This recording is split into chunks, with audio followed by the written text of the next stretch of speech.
Secretary Dizon or members of his team have connections with DPWH contractors. I was told by one source, some in his team are contractors. And yes, this is just what I was told. And I was told by another person that others on his team, even those who are not contractors, have been talking to contractors at may hinihingi. And maybe after I make this statement, some people can actually come out and say, yes, may hiningi ang mga opisyales ng DPWH sa amin. I say this, of course, sensitively acknowledging that we have to work with the DPWH on the budget and on the projects in our district being implemented well.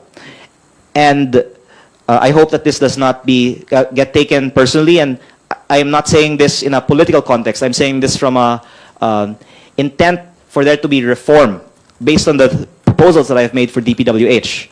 But I would summarize everything that I'm saying by saying that I am asking Secretary Dizon, in the interest of transparency, to disclose all of his and his team members' connections, discussions, and interests in contractors and companies that do business with DPWH.